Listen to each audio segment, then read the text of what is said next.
Hi guys, welcome to Didedi's Crafty Corner. Today I thought I would share with you how to make a frame for your shaker card. So my theory behind this is, so let's say that you've got a couple of dies. You don't have two dies, so you can't make a frame. But in this case, I've got a leaf die and I've got a pumpkin die, just your standard dies, nothing special about them. And I want to make a shaker card, right? So this morning I was scrolling through Facebook and I saw a cute little pumpkin shaker card and I thought, oh, wow, maybe I should have ordered those double dies from Lawn Fawn so I could make a shaker pumpkin. That would be so cute.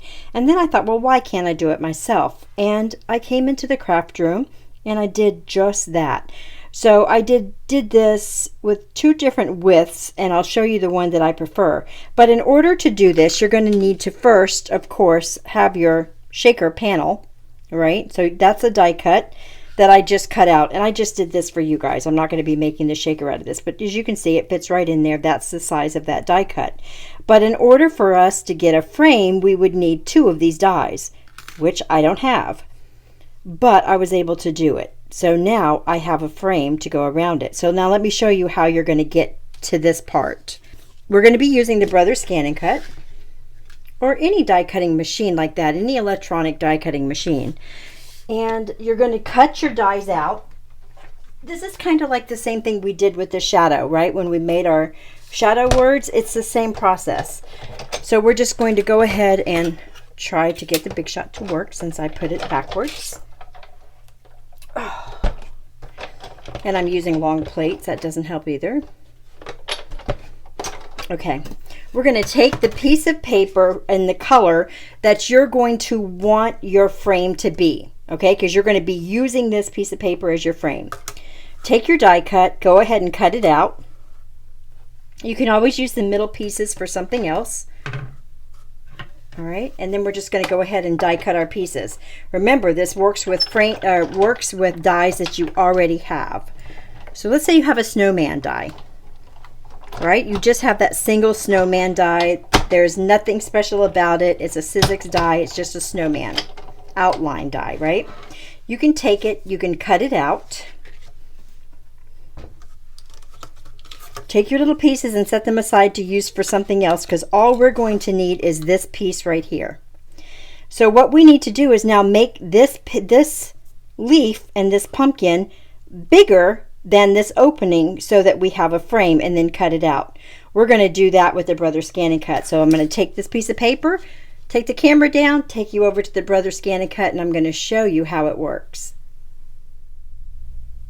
Okay, so we've got the Brothers ScanNCut on. We have taken that same piece of paper and we've tacked it down to our canvas on our Brothers ScanNCut. Just like that, just like we did for those word dies, right? It's tacked down, and we're going to go over to the machine and we're going to hit scan. Oh, let me grab that stick so my fingers aren't in the way. Okay, so we're going to hit scan. Direct cut, machine, start, and it's going to go ahead and scan it.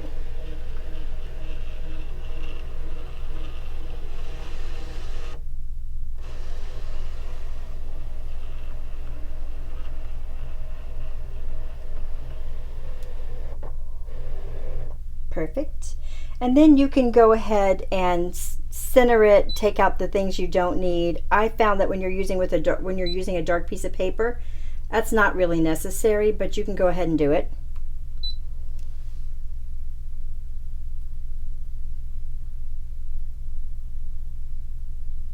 Perfect. We're going to hit OK. Now we're going to do the outline cut. So that's that little circle right there. Now, the 0.4 that we normally do for our images is not going to work. It's going to be super fine, super thin, and you're hardly going to be able to see it.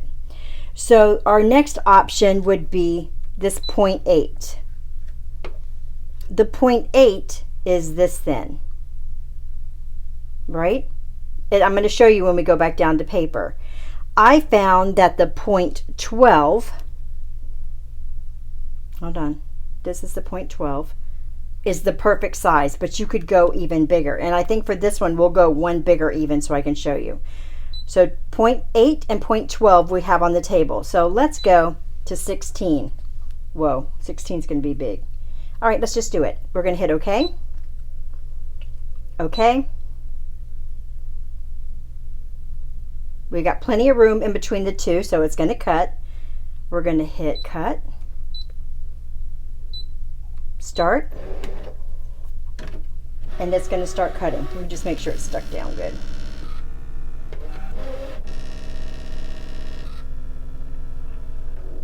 I'm just going to let it run so you guys can see it and hear it.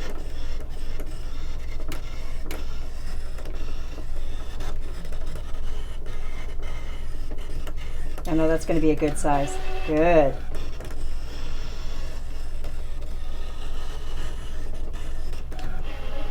All right, and it's done. Okay, see our little cut line right there? Super cute. So we've got a cut line and we have an impression line from the stamp. We can rub out that impression line with our bone folder if you wanted to, but I kind of like it. So I'm going to leave it there. So now all we have to do is carefully take this paper off. Because this is such a thin line, we don't want to rip. We don't want to rip it. We don't want to rip our little piece is what I'm saying.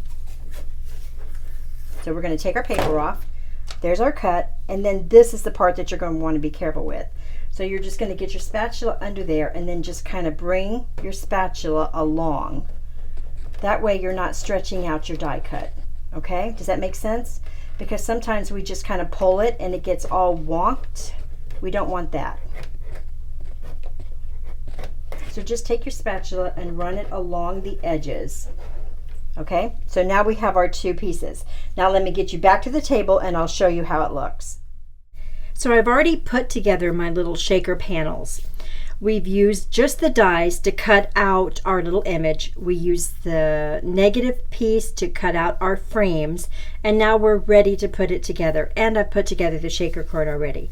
So for the inside of my shakers, I just used some sequins. These happen to be Pretty Pink Posh. You could use anything, including cupcake sprinkles. That's fabulous to give to a child. You don't have to worry about them choking on anything. It's totally edible, not going to hurt them. So I often do use sprinkles. Okay, so for these two cards, I did my frames on camera. I showed you the largest one. So the three size frames that we have are the 0.08, and you can see that's really tiny. So the 4 would be way too small, and that's what that one looks like. Super cute, very thin, delicate. I really do like it. This one was the 0.012, right? No, the 0.012, or the 12. And then the 16 was the largest, and that's what the 16 looks like. I kind of like the large one, but I think for this one, I'm just going to keep it right at that 12. I decided in the beginning I like the 12 the best, and that's the one that I'm going to use. So again, here's the 0.08 on the leaf. Super cute. I do apologize for the glare, guys. There's the 12. Super cute.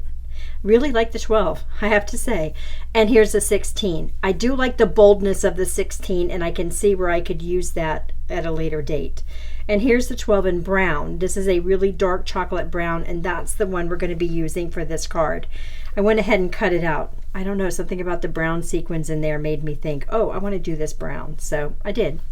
So for this, I'm going to be using my art glitter glue with the fine tip to do these little frames that we made.